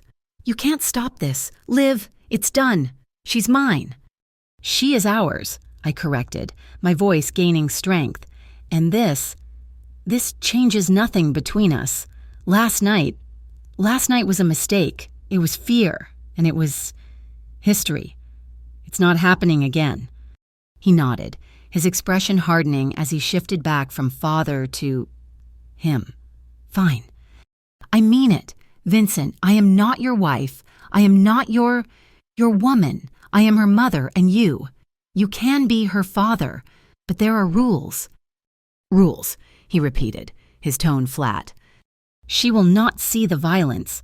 She will not know about the business ever. You will provide for her. Yes, you can see her. But you will not bring your world to her doorstep. You will not bring it to my doorstep. Her doorstep, he said, his voice dangerously quiet. You mean the apartment Santoro's men are watching, the building where you were attacked, that doorstep. They were watching me. They were watching my family, he shot back. Rafael Santoro knows I have a weakness. He's known it for 5 years. You, and now he knows about her. You think that attack at the hospital was random? You think your car being destroyed was a coincidence? He's using you to draw me out. He's using her as leverage. The blood drained from my face. Leverage. For what? For this city, he wants a war, and he's just told me exactly how he plans to fight it. I looked at Zoe, who was playing with the collar of Vincent's shirt, oblivious. We are going home, I said, my voice trembling. To the apartment. I have to get back to normal. There is no normal anymore, Olivia. Then I will make one, I said. Snatching my daughter from his arms, Zoe whimpered at the sudden movement, clinging to my neck. I will not be a prisoner in this house. He watched me, his face unreadable. Fine, go home, but you're not going alone. He was true to his word. He let me go. I took the burner phone. I took the $10,000 in cash, a bundle of shame in my bag. I paid Mr. Kozlowski, my face burning as he fawned over me, apologizing for his misunderstanding. And then the cage truly closed. Vincent didn't just have one car outside. He had 6. 2 at the front of the building, 2 in the back alley, and 2 that flanked my every move. He had 12 men, rotating in 8-hour shifts, guarding a crumbling 1-bedroom apartment. My neighbors stared, Mrs. Petrov was too afraid to even look at me, just nodding and taking Zoe's hand when I dropped her off. Men in dark suits watching from across the street. I hated it. I was a pariah in my own neighborhood. I was kept. I was the Don's property, on public display. I lasted 3 days. I tried to pretend it was normal. I took Zoe to the small, chain-link playground 2 blocks over. I pushed her on the rusty swing. My 2 shadows, Nico and a new man named Sal, stood at the entrance, their coats bulging, their eyes scanning every car, every pedestrian. Push me higher, Mommy, Zoe laughed. I tried to smile, but my stomach was in a cold, hard knot. I felt watched. Not just by Vincent's men. I stopped pushing. You know what, baby bug, I think it's time to go. It's getting cold. 5 more minutes? Now, Zoe. I unhooked her from the swing. As I turned to leave, a flash of light caught my eye, a glint of sun on glass. It came from a dark blue van parked across the street, half a block down. One of my guards, Nico, saw it too, when he put his hand on my back. Walk, he said, his voice low and urgent. Don't run. Sal, get the car. What is it? Just walk, Miss Bennett. We walked, fast, back to the apartment. The blue van didn't follow. By the time we got to the building, I was shaking. It was probably just a photographer, I said, trying to rationalize it. No, Nico said, his face grim as he unlocked my apartment door and swept the room before letting me in. It wasn't... I was a prisoner. I didn't leave the apartment for 2 days. I sat on the floor with Zoe, building block towers, the sound of the new furnace hissing warmly, and I felt like I was suffocating. On the 3rd day, there was a knock. It was Nico, and he was holding a small, padded envelope. This was given to the man on the ground floor, he said. It's for you. I'm not expecting anything. I think you should open it. I took it from him, my hands trembling. I tore open the clasp and tipped the contents onto my small kitchen table. It was a photograph, a 4x6, glossy print. It was Zoe, on the playground swing, her head thrown back, laughing. It was the moment just before I had grabbed her. The picture was clear, sharp, taken with a telephoto lens. Underneath the photo was a small typed note. 3 words. Nice family. R.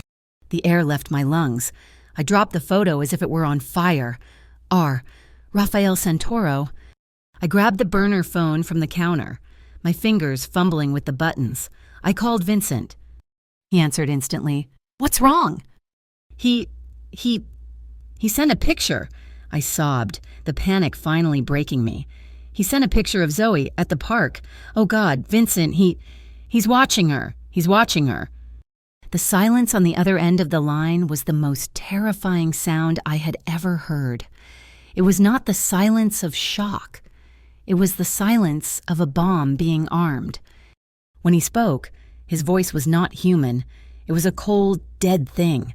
Polly, he yelled, away from the phone. Get the capos. Get everyone. I want to strike. I want Santoro's head. I want his entire operation burned to the ground by midnight. No, I screamed into the phone. No, Vincent, that's what he wants. He wants a war. He's gonna get one. And then what? He strikes back, and Zoe is in the middle? No bloodshed. Vincent, you promised you wouldn't be that man. There was a long pause. I could hear him breathing, a ragged, furious sound. You're right, he said, his voice tight with a control that sounded painful. Not a war, a removal. What? What does that mean? It means I'm going to protect you.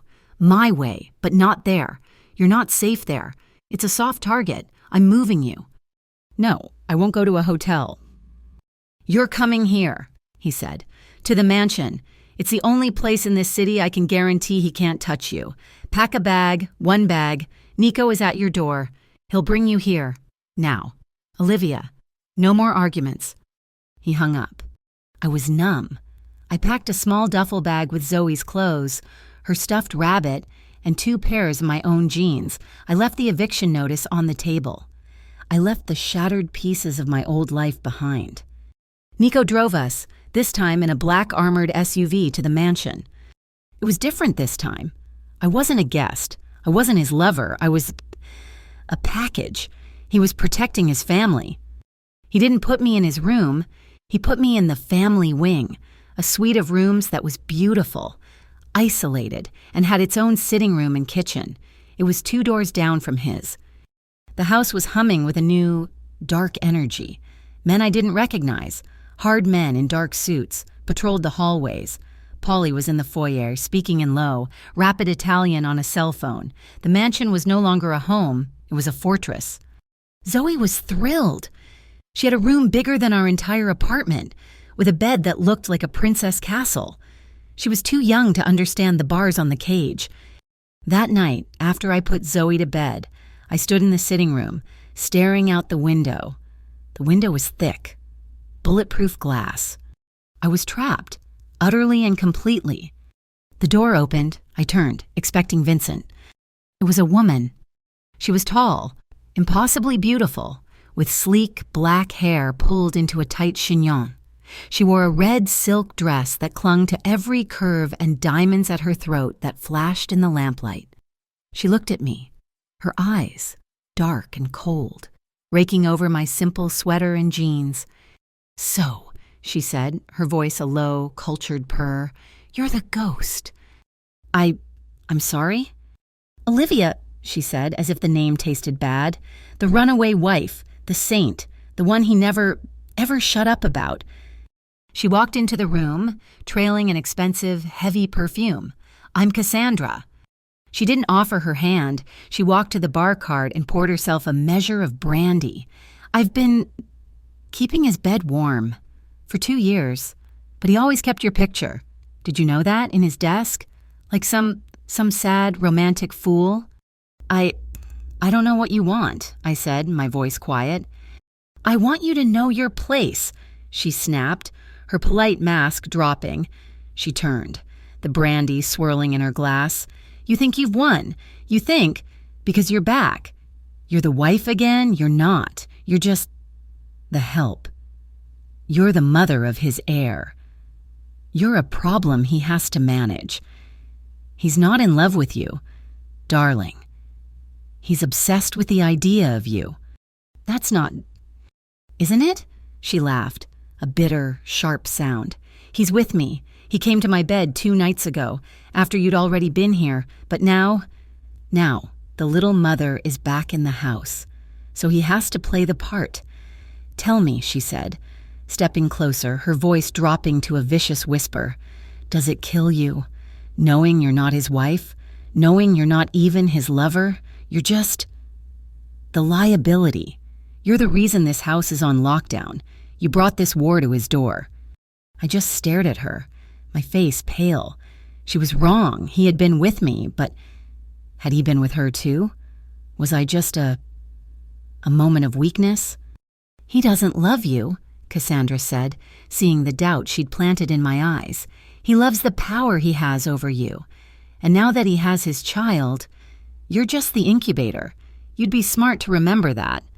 She finished her brandy in one quick, angry swallow, set the glass down with a click, and walked out, her silk dress hissing in the silence. I stood there, shaking. The front door slammed shut downstairs. She was gone. I was alone, in his fortress, with his child, and his enemies, and his lover. The fear I felt from Santoro's threat was a cold, sharp thing, but this jealousy, this humiliation, it was a dull, hot ache. I had come here for safety, but I had never felt more in danger in my entire life. Cassandra's words lingered in the airless, silent suite long after she had gone. "You're the incubator. You're the liability." I spent the next 3 days as a ghost in Vincent's fortress. I ate the food his staff left on a tray outside my door. I played with Zoe in the opulent, sun-filled room that felt like a high-security prison. I watched the guards patrol the hallways. Vincent was busy. He was a shadow, a presence I felt but rarely saw. He was in his study, in what his men called the war room, with Polly and his capos. He was dismantling Rafael Santoro's operations, piece by piece, but it was slow. It was, as he'd promised, without bloodshed. It was seizures of cargo, freezing of bank accounts, turning of key lieutenants. It was a cold, quiet strangling. But the silence was suffocating me. Zoe, sensing my anxiety, was bouncing off the walls. She was a 4-year-old who had gone from a tiny apartment, a park, and a daycare to a single, albeit massive, room. "Mommy, I'm bored," she whined, flopping onto the silk rug. "I want to go to the park." "We can't, baby bug." "Why? I want to see Mrs. Petrov. We just can't." I looked down at her. She was still wearing the same 2 pairs of jeans and 3 shirts I had packed in our duffel bag. She was growing. She needed clothes. She needed, normal. I needed air. I needed to do something a mother does, not just hide behind bulletproof glass. That evening, I found Vincent in the hallway, and he looked exhausted. The skin under his eyes was dark, and his face was tight with a tension that had nothing to do with me. "I need to buy Zoe clothes," I said, my voice flat. He stopped, his gaze focusing on me as if pulling himself up from a deep, dark place. "Have someone buy them." "No, I need to get out of this room, Vincent, just for 1 hour. She needs shoes. I need to be her mother." "It's not safe." "You have 12 men guarding my old apartment," I shot back. "Surely you can spare 2 to take me to a children's store. We'll go somewhere public. Oak Street, armored car, whatever you want, but I am suffocating. And so is she." He studied my face. Seeing the cracks, he knew I was a flight risk. He knew I was claustrophobic. Maybe he thought a small concession, a controlled outing, would be safer than me trying to bolt. "Fine," he said, his voice clipped. 10 o'clock tomorrow. Nico and Sal will take you. You will go to one store. You will not deviate. You will be back in 1 hour. Understood. Understood. I didn't know that Cassandra was standing in the alcove down the hall. I didn't know she heard every word. Her face, a mask of cold, calculated fury, watched me walk away. She'd been dismissed. Vincent hadn't come to her bed. He hadn't even spoken to her. She was the ghost now, and she was not going to let that stand. She made a call, on a burner phone she kept for emergencies, a number for a man who worked for Santoro, a man who owed her a favor. "It's me," she whispered, her voice tight. "You want to get to him? You want to really hurt him? He's sending the mother and the girl to the Lullaby Children's Boutique, Oak Street, 10 o'clock tomorrow. Be there." The next morning, I dressed Zoe. I felt a flicker of something almost normal. I was going shopping. It was a lie, but it was a good one. The armored SUV was hot and close. Nico drove. Sal sat in the passenger seat. I was in the back with Zoe, who was pressed against the window, excited by the tall buildings. "We're going to the store, Daddy!" she had yelled to Vincent as we left. He had been standing in the foyer. He hadn't come to see us off, but he had knelt, his arm still in a sling from the wound I had stitched, and kissed her. "Be good for your mommy. I'll see you at lunch." The boutique was exclusive, empty, save for two bored-looking saleswomen. Sal and Nico stood at the door, their dark suits a stark contrast to the pastel pink walls. "Okay, Zoe," I said, my voice strained. "Pick out 2 pairs of shoes. Fast." I was on edge. The air felt wrong. The quiet was too loud. "Mommy, look, a teddy bear!" Zoe ran toward a large display in the center of the store. That's when I saw it. A dark blue van. The same one from the park, mounting the curb, its engine roaring. It crashed through the front plate glass window, showering the room in a glittering spray of safety glass. Zoe screamed. "Code red!" Nico roared, pulling his weapon. "Sal, the back! Get them to the back!" 3 men in black tactical gear and masks poured out of the van before it had even stopped moving. They weren't junkies. This wasn't a robbery. This was a military operation. Sal grabbed me. "This way, move!" Gunfire exploded in the small, enclosed space. It was deafening. The saleswomen were screaming, huddled behind the counter. Plaster and stuffed animals erupted in little puffs. Nico was returning fire, a disciplined pop, pop, pop. I snatched Zoe, throwing my body over hers as I scrambled behind a heavy wooden display of christening gowns. "It's okay, baby, it's okay. Shut your eyes, shut your eyes." "He's hit," Sal yelled. I looked. Nico was on the ground, clutching his leg, a dark stain spreading on his thigh. One of the attackers was advancing on him, his gun raised. Sal left me.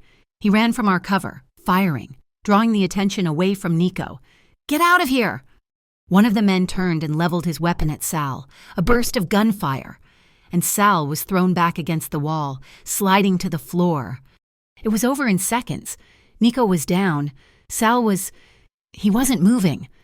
The store was silent, except for Zoe's terrified, muffled sobs into my chest and the sound of my own heart hammering. One man, the leader, walked toward me. He kicked Sal's gun away and pointed his weapon, a short, ugly machine pistol, directly at my face. "Get up," he ordered, his voice muffled by the mask. "Don't scream. The boss wants the girl. Give her to me." I stared up at him, my entire body numb with a cold. Absolute terror. I held Zoe tighter. "No," I whispered. "I won't ask again." He reached for Zoe. "You'll have to kill me," I said, my voice shaking but clear. I shielded her. He sighed, as if bored, and I saw his finger tighten on the trigger. A black sedan, Vincent's personal car, slammed into the back of the blue van with the force of a freight train. The impact sent the van careening into the store, crushing the man who had been the driver. The man in front of me turned, shocked. Vincent was in the doorway. He wasn't in a suit. He was in jeans and a black t-shirt, his arm in its sling. His other hand held his pistol. His face was a mask of such utter, cold fury that the air in the room seemed to freeze. He didn't speak. He fired. One shot. The man in front of me dropped, a neat, dark hole in his forehead. "Liv, stay down," he roared. I pulled Zoe, screaming, further behind the cover. Another attacker, one I hadn't seen, emerged from the back stockroom. He'd been trying to cut off our escape. He saw Vincent, whose back was to him. He raised his pistol. "Vincent!" I screamed. Vincent turned, but he was too far away. The man fired. Time stopped. I saw Vincent move. He wasn't trying to shoot, and he was trying to cover me. He threw his body in front of the display where I was hiding. A low, wet thud cut through the air. Vincent grunted, a sharp, choked-off sound. He stumbled, catching himself on the display. He looked at me, his eyes wide, not with pain but with a strange, dark surprise. He didn't fall. He turned, his face a terrible, pale mask. He raised his own gun and fired 3 times. The man in the back room collapsed. Silence, absolute, ringing silence, broken only by the sound of approaching sirens. Zoe was wailing, "Daddy, Daddy!" I crawled out from behind the display. "Vincent?" He was still standing, his back to me, and his gun was lowered. "Are you—" He turned around, slowly. His face was gray. He looked down at his chest, high on the right side, just below the collarbone. A dark, wet stain was spreading rapidly, soaking the black fabric of his t-shirt. His sling was already soaked in new blood from where he'd torn his stitched wound. "It's nothing," he whispered. Then his eyes rolled back, and his knees buckled. He fell to the floor in a heap. I was back in the clinic, but this time, I wasn't the patient. I wasn't the visitor. I was the nurse. "He's lost too much blood." "Doctor," Alessi said, his face grim. We had 3 IV lines running wide open. "The bullet went through. It's clean, thank God. But it nicked the subclavian. He's lucky he's not dead. He's lucky you were there to apply pressure." My hands were covered in his blood. I had ripped open his shirt in the car, shoving my entire hand into the wound, trying to staunch the bleeding as Polly drove, breaking every traffic law in the city. Now, Vincent was pale, his eyes closed, his breathing shallow under the oxygen mask. "Doctor." Alessi was stitching the entry and exit wounds. My hands, which had been so steady in the car, were shaking so hard I could barely hold the sterile gauze. "Idiot," I whispered, my voice thick with tears. "Reckless, stupid, arrogant idiot." "He's stable," Alessi said, taping the final bandage. "He'll be weak. He needs fluids, and probably more blood. But he'll live." He cleaned up, packed his bag, and looked at me. "I'll be in my office. Call me if his pressure drops." He left me alone with him. I sat in the chair by the bed. I watched him breathe. I watched the steady beep of the heart monitor. He had taken a bullet for me. He had stood between me and death. Hours passed. The sun set. I didn't move. I just watched him. Just after midnight, his eyes flickered open. They were hazy, unfocused. They found me. "Liv," he rasped, his voice barely a whisper. I was at his side in an instant, my hand going to his forehead. He wasn't feverish. "Hey, you're okay. You're in the clinic. You were shot, but you're okay." He tried to sit up, a grimace of pain crossing his face. "No, stay down," I ordered, pushing him gently back. He grabbed my wrist. His grip was weak, but it was there. His eyes cleared, focusing on my face.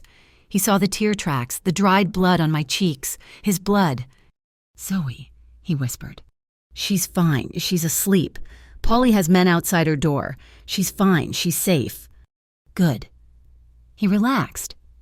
He looked at my hand, the one he was holding. He turned it over, his thumb tracing my calloused palm. "You're shaking." You almost died," I choked out, a fresh wave of tears blurring my vision. "You stupid, stupid man. Why did you do that? Why did you—" "It's just noise," he whispered, his voice rough. "What?" "All of it, man," he said, his gaze intense. "The money, the power, the city, it's all just noise, a distraction." He licked his dry lips. You were the only thing that ever made me feel human. Live, the only part of me that was ever clean." The same words he'd said about the life I'd tried to build, my clean life. The dam I had built 5 years ago, the one that had been cracking and groaning, finally shattered. "I never stopped loving you," I whispered. The confession torn from my soul, the tears fell, hot and fast, onto his hand. I tried to hate you. I tried to forget you.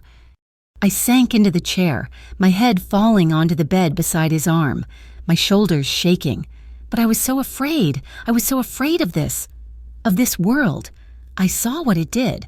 I saw how it changes people. I didn't want to be a pawn, like Cassandra said, just a liability, just the incubator. His hand, the one I wasn't holding, clenched into a fist. Cassandra. The name was a curse. She's the one, I whispered. She overheard us. I think she made the call. Vincent's eyes went dark. It was a terrifying, cold emptiness. "Polly," he called, his voice suddenly stronger. Polly was in the room in a second. "Boss, find Cassandra. Bring her to me." "Boss, you need to rest." "Now, Polly." Polly nodded, a grim understanding on his face. He left. Vincent turned his gaze back to me. "She's wrong," he said, his voice raw. "You were never a pawn. You were the queen. You were the only thing on the board I was trying to protect." He pulled my hand, urging me closer. I leaned down, and he kissed me. It was not the passionate, desperate kiss from before. It was weak and chapped and tasted of blood and antiseptic, but it was the most real thing I had ever felt. "I lost you once," he breathed against my lips. I won't do it again." I stayed with him, nursing him. For 2 days, the mansion was a fortress, silent and waiting. Zoe played on the floor of the clinic, a bizarre, twisted domesticity. On the 3rd day, Polly came in. His face was ashen. "Boss," he said, his voice low, his eyes avoiding mine. "It's Santoro. He escalated." "What?" Vincent said, sitting up, his hand going to his wounded chest. "He didn't just hit us," Polly said. "He knows we're locked down. He knew he couldn't get to you, so he sent another message. He took someone from Mercy West." My blood ran cold. "Who?" "Janelle," Polly said, finally looking at me, his eyes full of pity. "The administrator. The one you saved. He grabbed her from her home last night. He sent a message to the main office. 'You can't protect everyone. Tell Moretti I'll trade the old woman for the new one.'" I felt the blood drain from my face. He wanted to trade Janelle for me. This was it, the life, the blood, the impossible choices. An innocent woman was going to die because of me. "No," I said, my voice shaking. "No more." I looked at Vincent. His face was a mask of cold, controlled fury. He was already calculating. He was already planning the war. "I can't," I said, backing away. "I can't let Zoe grow up around this. I can't let her see this. I can't live in a world where people are traded, where my life costs someone else's." "Olivia, I will handle this," Vincent said, his voice hard. "I know you will," I said, the tears starting again. "You'll handle it. You'll go to war, and more people will die, and Janelle will die, and Santoro will strike back, and next time he'll get Zoe. I won't let that happen." I looked at him, my heart breaking. "You have to let us go." "I will not," he snarled. "Yes, you will," I said, my voice gaining a strange, cold strength. "You just said you were saving me. This isn't saving me. This is sentencing me. If you love me, Vincent, if you love her, you will let us go. You will let us be clean." He stared at me, his face a war of rage and a terrible, breaking pain. He saw the look in my eyes, the same look I'd had 5 years ago, the look that said, "I'm gone." He closed his eyes. He took a long, ragged breath. When he opened them, they were dead. "Go to my study," he said, his voice hollow. "In the desk, top right drawer, there is a safe. The combination is Zoe's birthday, 4 digits. My breath hitched. "Vincent." "In the safe, there is cash and 2 tickets, open-ended, first class to Geneva. Take her and go somewhere. Clean." I was crying now, my hand over my mouth. "What about Janelle? What about you?" "I'll end this," he said, his voice turning to gravel. "My way. The way you hate. I will burn Rafael Santoro to the ground. I will get Janelle back. I will make this city safe for you. And when it's done, I'll find you." "Vincent," I sobbed. "Go, Olivia!" he roared, his voice breaking. "Before I change my mind. Before I chain you to this bed. Go! Now!" I ran from the room. I found the safe. Zoe's birthday, 09/17. It opened. It was all there. A stack of cash that would last a lifetime. The tickets. I packed our one duffel bag. I woke a sleeping Zoe. "We're going on an airplane. Baby bug. It's a surprise." That night, he came to my room. Zoe was asleep in her bed, her rabbit clutched to her chest.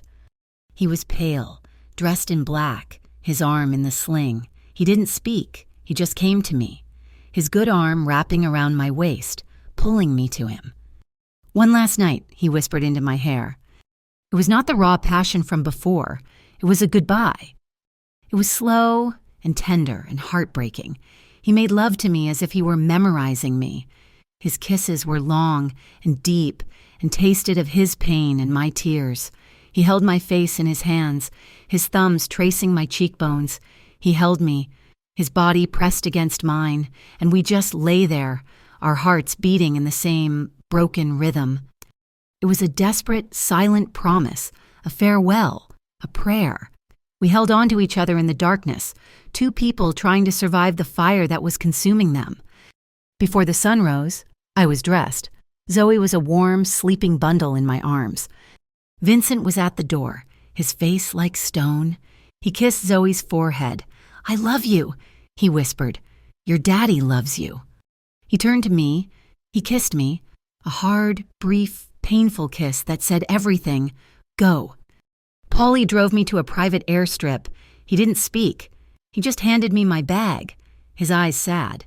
"He'll find you. Olivia, he always does." I got on the small jet. I buckled a sleeping Zoe into the seat beside me. The engines whined, a high, lonely sound. The plane taxied down the runway. I looked out the window at the dark, glittering skyline of Chicago, the city that held the monster I loved, the man who had saved my life, and the man I was running from. And as the wheels left the ground, the tears I had been holding back, the ones for him, for me, for Janelle, for the impossible, broken life we had, they finally came. I didn't just cry. I put my head in my hands, and I sobbed, a raw, uncontrollable, heartbroken sound as the plane climbed into the dark, empty sky. The moment the wheels of the jet left the tarmac, my world bifurcated. There was the life I was running toward, a sterile, quiet, safe existence in a hotel suite overlooking Lake Geneva, bought and paid for with the money of the man I was fleeing. And then there was the life I had left behind, the one containing all the danger, all the pain, and all the love I had ever known. Zoe adapted with the terrifying resilience of a child. To her, this was a grand adventure. A huge, soft bed, a television that spoke French, room service that brought her croissants shaped like stars. But I was a ghost. I was the one in the gilded cage. I sat by the window, watching the pristine, snow-dusted city, and all I could see was the grimy, chaotic skyline of Chicago. I held the burner phone in my hand, my thumb tracing the single contact, V. It hadn't rung. It had been 5 days. I told myself the silence was good. Silence meant it was over. Silence meant he was healing. Silence meant he was, as he had promised, ending it. But his silence was a living, breathing thing. It was a vacuum that pulled at me, a hollow ache in my chest that had nothing to do with my own fear and everything to do with his. I had left him wounded, in the middle of a war, after he had taken a bullet for me. The sting was set the moment my plane was in the air, Vincent against Doctor. Alessi's explicit orders was not in a hospital bed.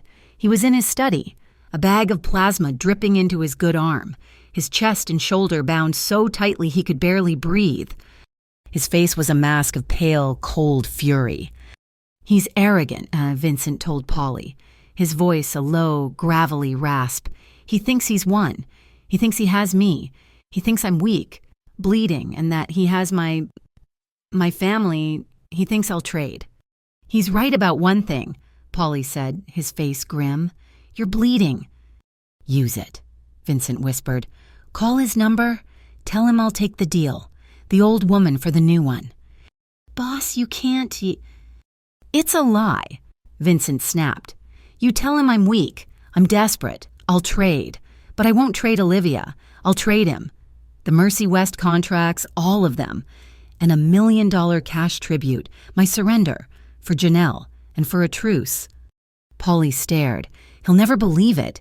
You surrender? He will, Vincent said, because he's a coward, and cowards are greedy. He'll want to see me crawl. He'll want to see me hand him my city. Set the meeting. The old steel mill in Gary. Midnight, tomorrow. For the next 24 hours, Vincent's men moved with a silent, deadly efficiency. It was not a preparation for war. It was a surgical extraction.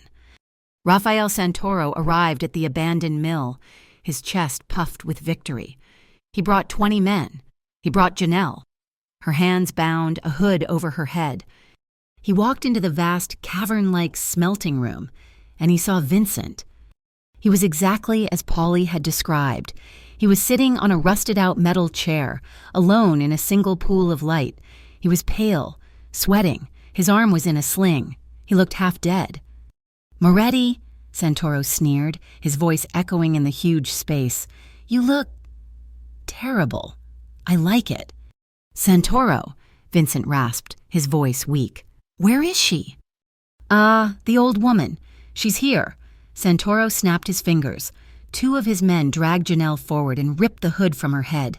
She was terrified, but unharmed. "Let her go," Vincent said.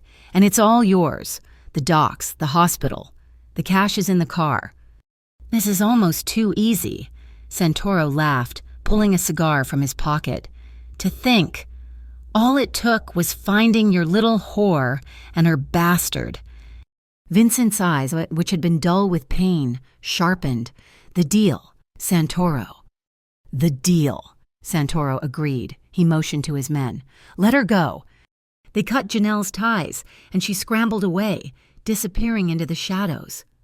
"Now," Santoro said, "about the—" He was cut off by a series of low, metallic thuds, not gunshots, locks, Polly, from a catwalk high above, had just sealed every exit. Santoro spun around. "What is this?" "This," Vincent said, standing up. He was not weak. His voice was not rasping. It was the cold, hard voice of the dawn. "Is pest control. From the girders, from the pits, from behind every rusted piece of machinery, Vincent's men emerged. Not 10, not 20, 50. They were silent, armed, and had materialized from the darkness. Santoro's men froze, their hands halfway to their weapons. They were surrounded, outnumbered, and utterly outmaneuvered. "Take them," Vincent ordered. It was not a firefight. It was a dismantling. Santoro's men dropped their guns. They knew a lost cause when they saw one. Rafael Santoro, however, was a cornered rat. He stared at Vincent, his face a mask of disbelief and rage. You were shot." "I was," Vincent said, walking toward him, his sling still on, a prop. "And you used my wife. You threatened my daughter." "She's a—" "You don't," Vincent said, his voice dropping to a whisper. "Get to say her name." Santoro, in one last desperate act of chaotic pride, lunged. He had a knife, a small, thin blade, hidden in his boot. He was not aiming for Vincent's heart, and he was aiming for the bloody, bandaged wound on his shoulder. He was aiming to kill him with his own injury. He was fast. He was faster than Polly, who was already running. The blade plunged deep into Vincent's chest, just inches from where the bullet had exited. Vincent didn't roar. He just grunted. A deep, sickening sound. The impact tore the wound, the stitches, the muscle, but he didn't fall. He grabbed Santoro's wrist, the knife still buried in his own body. He looked his rival in the eyes. "It's over," Vincent said. Then he twisted. There was a sound of breaking bone. Santoro screamed. Polly was there, his gun pressed to Santoro's temple. "Get Janelle out," Vincent ordered, his voice suddenly thick. He looked down at the knife in his chest, at the fresh, bright blood that was pouring over his hand. "Boss!" Polly yelled, his face white with panic. It's "It's fine," Vincent said. He pulled the blade out himself and threw it to the ground. He pressed his hand to the wound, but the blood was too much. It spilled between his fingers. He looked at Polly, a strange, confused look on his face. "Get him out of my sight, and Polly—" "I'm here, Vincent." Call Olivia. Tell her it's clean." And then he collapsed. I was watching an international news channel, the volume on low. Zoe was asleep. I was folding her new clothes, the ones I had bought in the bright, clean Swiss boutiques. And then I saw it. A grainy, nighttime photo of a warehouse. The chyron in English read, "Chicago Mob War. Erupts Kingpin Rafael Santoro. Arrested in massive raid." My blood turned to ice. I fumbled for the remote, turning the volume up. A stunningly organized takedown of the entire Santoro crime operation.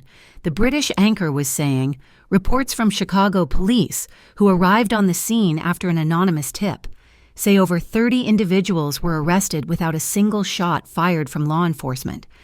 I was breathing again, without a single shot fired. He had done it. He had kept his word.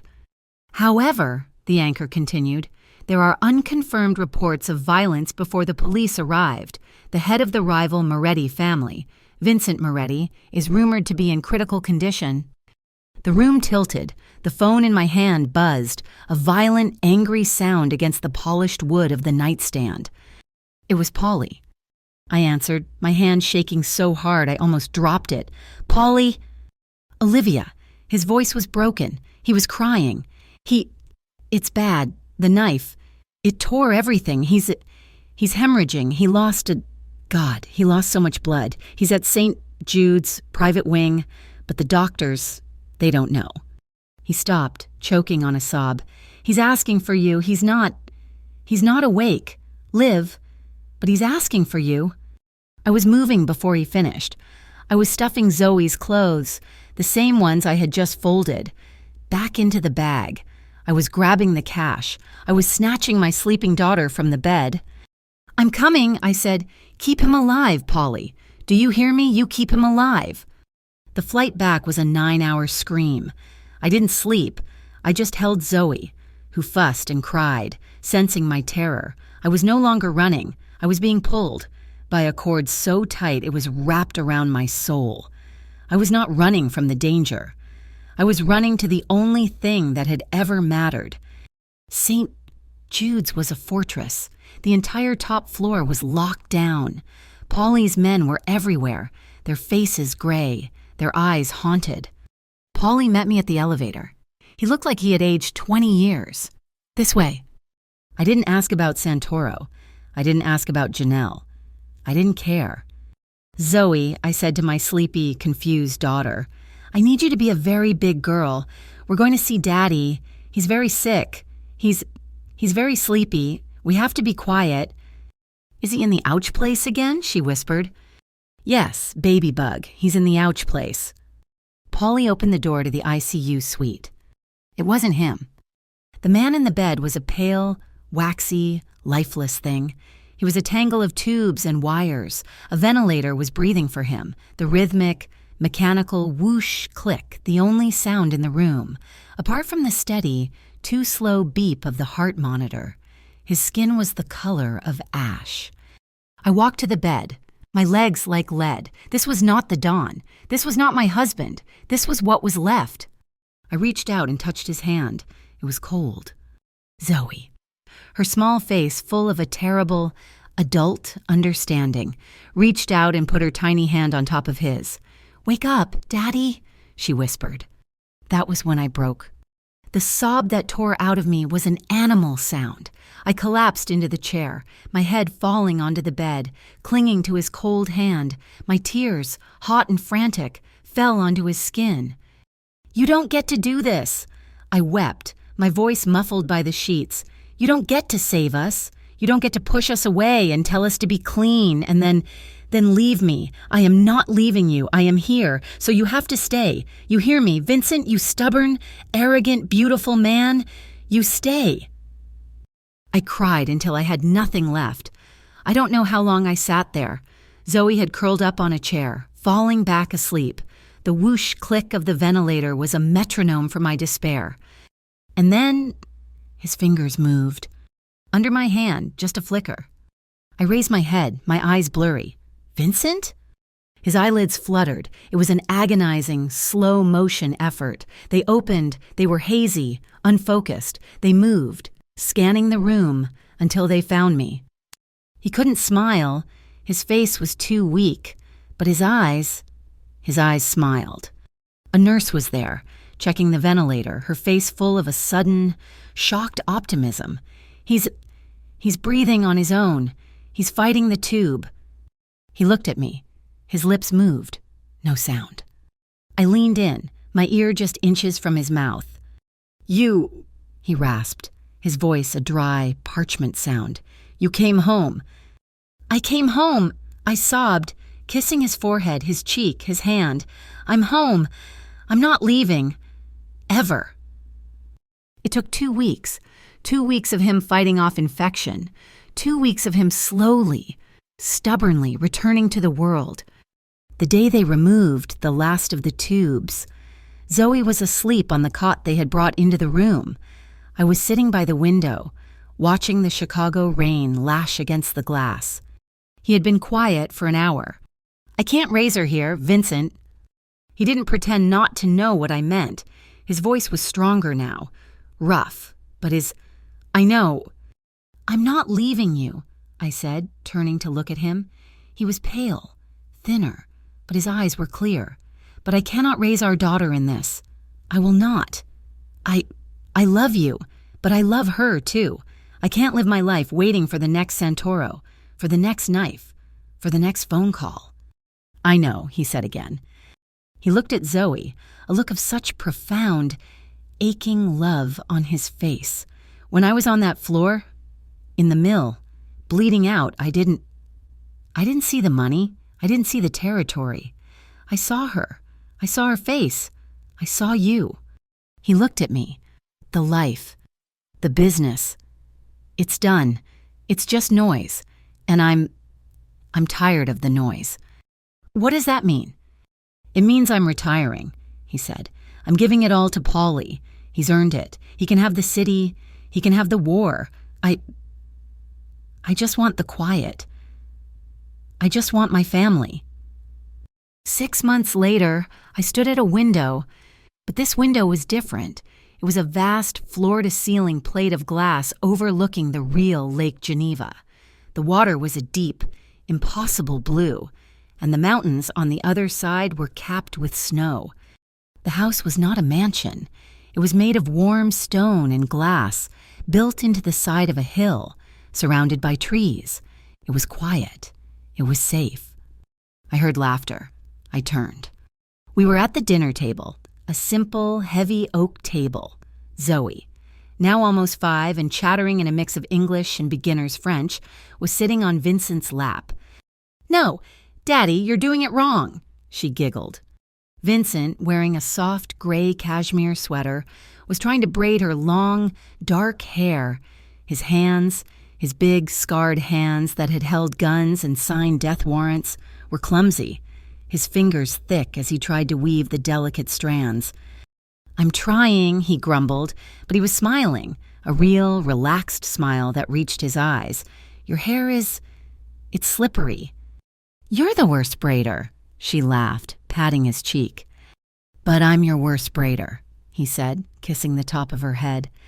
I watched them, my hand over my heart, and the feeling that flooded me was so warm, so profound, it stole my breath. This was it. This was the clean I had been fighting for.